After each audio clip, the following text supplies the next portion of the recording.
happiness isn't some bonus you get at the end, like if you struggle enough or if you work hard enough. It's not something you achieve your way into. Happiness is something you do.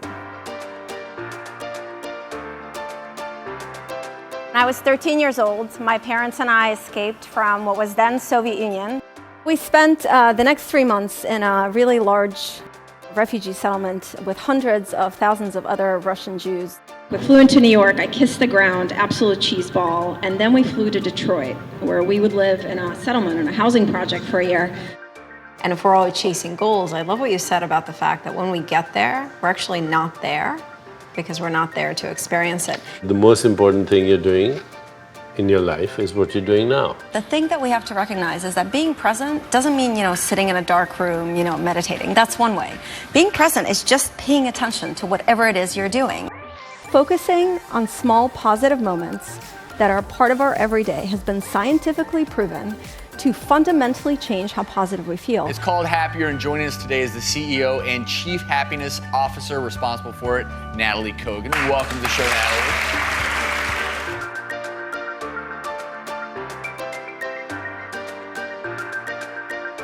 We're coming to the United States and we land in the projects outside of Detroit in 1989 with $600 and 6 suitcases, 2 suitcases per person. And I was like, okay, the American dream is to be happy, so I'm gonna be happy. And the only way that I figured out how to feel that was anytime I achieved something. And so for the next 20 years, I went on what I call the chase of my big happy. I graduated from West with high and university honors. I got a job at McKinsey, became a venture capitalist at the ripe age of 24. Started a publishing company, was recruited eventually to work at Microsoft, ran a consumer team of a startup here in Boston that was very successfully acquired by PayPal. All of these things made me really proud. I still am so proud. I work my butt off for every single one of these things, but none of them made me happy.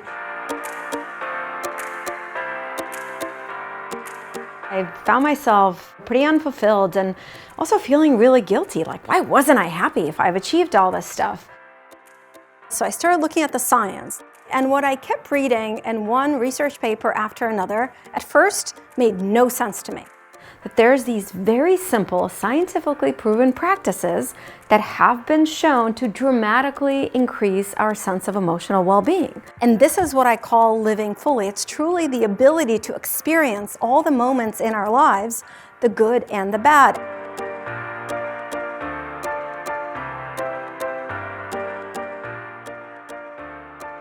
%80 of American employees say that they're either not very engaged with their job or not engaged in their jobs at all. 75% say they're stressed or overwhelmed at work. And the estimates vary, but it's somewhere around $450 billion is the cost of that disengagement and stress to the economy.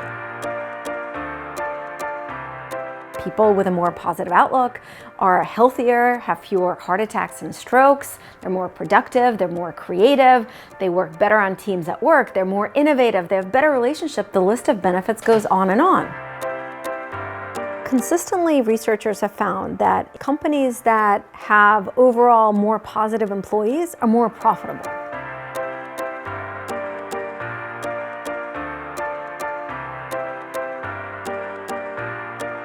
And so while I still was a skeptic, I decided to give it a shot, almost like an experiment. What I learned really changed my life and changed my outlook, and I became inspired to start a company called Happier with one vision, truly one goal, and that is to encourage millions of people to stop saying, I'll be happy when, and to start saying, I'm happier now because.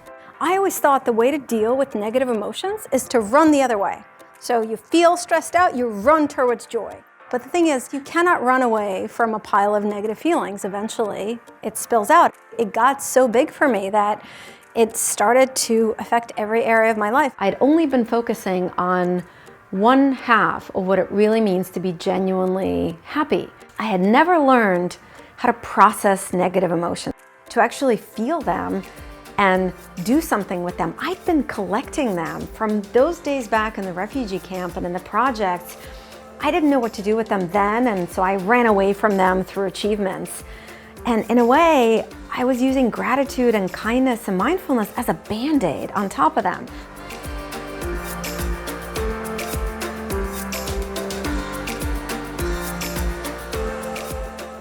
to realize a big part of becoming genuinely happier is learning how to be okay when things are not okay. It's boosting what I call our emotional immune system.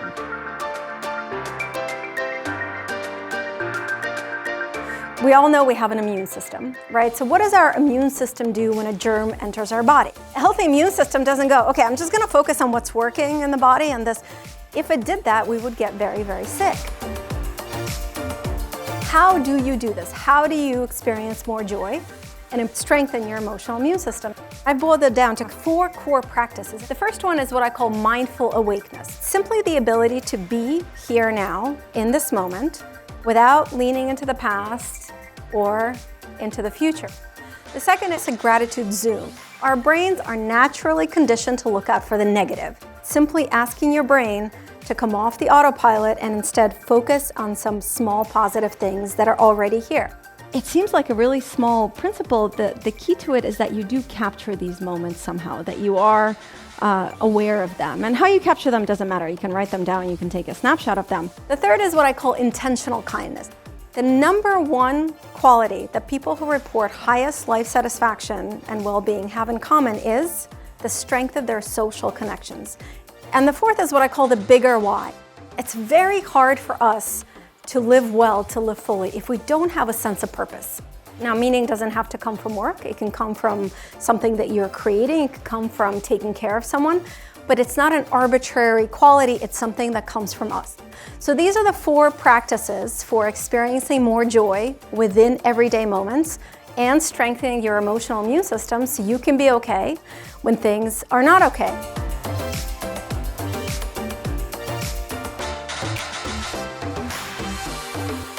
My life's work is to help people in all contexts, at work, in their personal life, learn and practice these incredibly simple but profound, scientifically proven techniques to increase their emotional well-being. I've created a happier workout, a workout for your brain. There's one thing that I do every day that's my favorite thing is I write down 3 small things that I appreciate about my day. Paying attention teaches you much more about that whole experience because it's happening to you anyway. So I didn't miss the moment that could have been so precious to me for the rest of our lives together. What I'm hearing is take the guilt away. People who were interacting with Happier wanted to bring me into their workplaces, and I've now spoken at hundreds of venues. The one thing that I have learned from all that is just how much we all have in common when it comes to our happiness. At corporations, at conferences, at nonprofits, at high schools, at colleges, as different as these audiences are that I speak to, the message and the techniques and the practices resonate. So I thought we should end this talk by everyone sharing a happy moment together. Think of someone right now that you really, really care about. I always think of our daughter Mia. What kind of life do you want that person to have? I think all of us would say we want them to be happy. We want them to have meaning. We want them to be with people they love, right? But the thing is, you can't give to others what you don't have yourself. Practicing these things we talked about is not just something great that you can do for yourself. It's, I think, the greatest gift that we can give to people that we love and care about.